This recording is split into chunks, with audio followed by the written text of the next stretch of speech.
ഒരു കൗശലക്കാരനായ മോഷ്ടാവാണ് പിടിയിലായ മുഹമ്മദ് താഹ.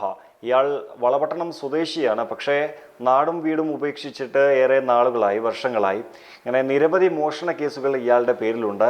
ഇയാളുടെ മോഷണ രീതി എന്ന് പറയുന്നത് വ്യത്യസ്ത രീതിയാണ്. കഴിഞ്ഞ ആഴ്ച കണ്ണൂർ തളാപ്പിലെ AKG ആശുപത്രിക്ക് സമീപത്തുള്ള ഒരു വീട്ടിൽ വൃദ്ധന്മാർ മാത്രം താമസിക്കുന്ന ഒരു വീടാണ്. അവിടെ എത്തി തൊട്ടടുത്തുള്ള ഒരു ടീച്ചറുടെ മകനാണ്. യഥാർത്ഥത്തിൽ ആ വീടിനടുത്തൊരു ടീച്ചർ താമസിക്കുന്നുണ്ട്. ആ ടീച്ചറുടെ മകൻ വിദേശത്താണ്. ഈ പ്രായമായ ആളുകൾ ആ കുട്ടിയെ കണ്ടിട്ട് വർഷങ്ങളായി. അങ്ങനെ വളർന്നു വലുതായി ഞങ്ങളെ കാണാനെത്തിയതാണെന്നാണ് ഇവർ കരുതിയത്. അങ്ങനെ അവരുമായി അടുപ്പം സ്ഥാപിച്ചു, ഒരുപാട് നേരം സംസാരിച്ചു. അങ്ങനെ കയ്യിലുള്ള ഒരു ആഭരണം കണ്ടു, അത് ഊരി വാങ്ങി. ഈ ആഭരണത്തെ പറ്റിയൊക്കെ വാചാലനായി മുഹമ്മദ് ത്വാഹ സംസാരിച്ചു. അതിനുശേഷം ഇത് കൈക്കലാക്കി അവരെ കബളിപ്പിച്ച് മുങ്ങുകയാണ് ചെയ്തത്. പിന്നീട് അന്വേഷിച്ചപ്പോഴാണ് ഇവർ തട്ടിപ്പിനിരയായെന്നും അങ്ങനെ ഒരു ടീച്ചറുടെ മകനല്ല ഈ വന്ന ആളെന്നും മനസ്സിലാക്കിയത്. അങ്ങനെ കണ്ണൂർ ടൗൺ പോലീസിൽ പരാതി നൽകി. അങ്ങനെ നടത്തിയ അന്വേഷണത്തിലാണ് മുഹമ്മദ് ത്വാഹ പിടിയിലാവുന്നത്. സമാനമായ നിരവധി പരാതികളുണ്ട്. ഇത്തരത്തിൽ കൗശലകരമായി മോഷണം നടത്തലാണ് ഇയാളുടെ രീതി എന്ന് പറയുന്നത്. നേരത്തെ ഇയാൾക്കെതിരെ പല വിധത്തിലുള്ള പരാതികൾ വന്നിട്ടുണ്ടായിരുന്നു.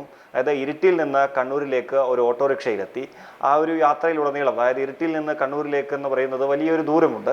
ആ ഒരു യാത്രയ്ക്കിടെ ഓട്ടോ ഡ്രൈവറുമായി വലിയൊരു ബന്ധം സ്ഥാപിച്ചു. അങ്ങനെ കണ്ണൂരിലെത്തിയ സമയത്ത് മരുന്ന് വാങ്ങാൻ ഒരു 500 രൂപ വേണം, ഓട്ടോ കൂലിക്കൊപ്പം ആ തുകയും ചേർത്ത് തരാമെന്ന് പറഞ്ഞ് ഓട്ടോ ഡ്രൈവറിൽ നിന്ന് 500 രൂപ വാങ്ങി. അങ്ങനെ ആ 500 രൂപയും ഓട്ടോ കൂലിയും കൊടുക്കാതെ മുങ്ങിയ ഒരു പരാതിയും കൂടെ ഇയാളുടെ പേരിലുണ്ട്. അങ്ങനെ നിരവധി കേസുകൾ ജില്ലയിലെ പലയിടങ്ങളിലുമായിട്ടുണ്ട്. ഇന്നലെ കണ്ണൂർ ടൗൺ പോലീസ് കോഴിക്കോട് വെച്ചാണ് ഇയാളെ പിടികൂടിയത്. അവിടെ ഒരു സ്വകാര്യ ഹോട്ടലിൽ മുറിയെടുത്ത് കഴിയുകയായിരുന്നു. ടൗൺ പോലീസിന് ലഭിച്ച രഹസ്യ വിവരത്തിൻ്റെ അടിസ്ഥാനത്തിൽ ടൗൺ പോലീസ് കോഴിക്കോടെത്തി. അവിടെ നിന്നാണ് ഇയാളെ പിടികൂടിയത്. ഇയാൾ ആ മോഷണത്തിന് വീട്ടിലേക്ക് പോകുന്ന CCTV ദൃശ്യം പോലീസിന് ലഭിച്ചിട്ടുണ്ട്.